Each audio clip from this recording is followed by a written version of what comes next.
Welcome to today's episode of Testing the Experience. This video is for those of you that are spending the time and the money to get the traffic to your site, but you're just not seeing the return on it. I'm here today with our founder and CEO of Experiment Zone, AJ, and we're going to talk about a few test examples. But first, AJ, give us an overview of why we test.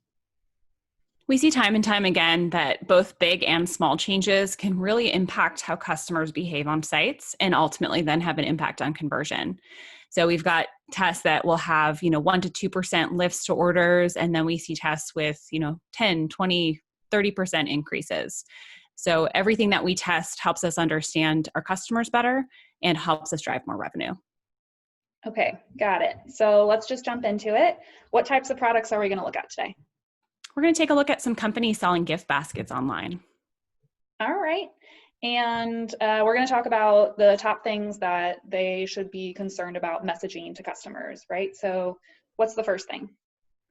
One of the first things that really matters to customers, in particular when selling or really looking for gift baskets to send to friends, family, colleagues, we need to help them find the right product and the right fit.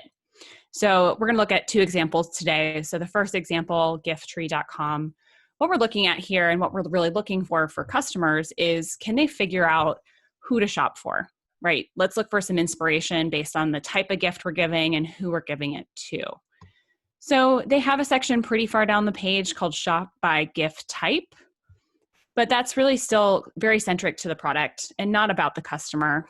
And what I'd be looking for here is something that is marking who the person is or the recipient is, because we might send something different to our employees versus our grandmother.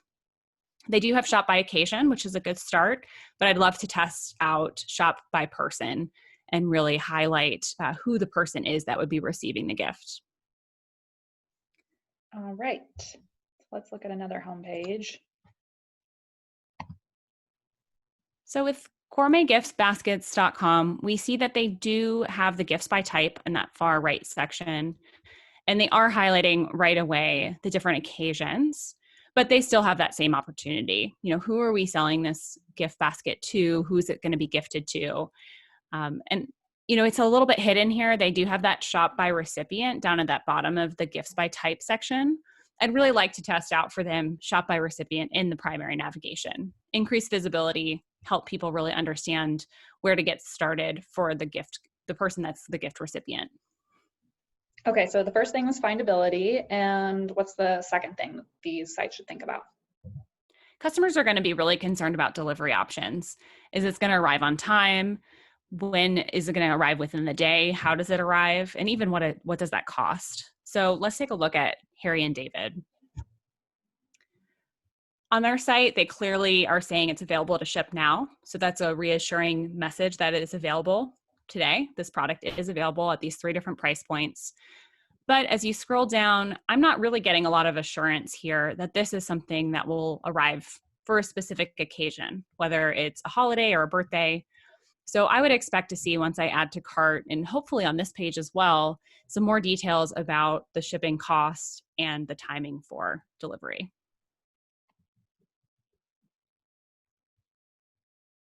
And even when we do add it to cart here, there's not a lot of reassurance that this is something that's going to arrive quickly or affordably. So again, instead of waiting to talk about shipping later on or not talking about the options for shipping here, we're just adding some inconclusive information. Customers are going to start wondering. They might not be willing to kind of click through and get the answer, and they might leave somewhere else where it's more clear. Okay, so that's the second one, delivery options. And then what's the third thing that these sites should think about? I think the last thing with gifting is, we're sending a gift to a person. So we want to be able to personalize it for them or send a message alongside it. And it's not always clear early on what is available. Can I add a card? Can I add a personal note? So if we go to Wine Country gift baskets, we're not really seeing anything jumping out on this page, letting us know how this is going to be received. What does that look like to the gift recipient if I order this for them? So potentially under shipping or potentially under content, you might find that kind of information, but nothing's clear here. What does it look like to receive this as a gift? So if you go ahead and add to cart and get into checkout,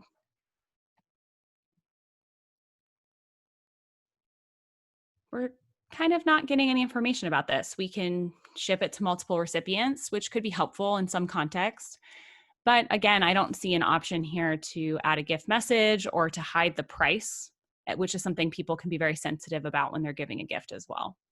So those are some definite areas of improvement that should be addressed through some testing.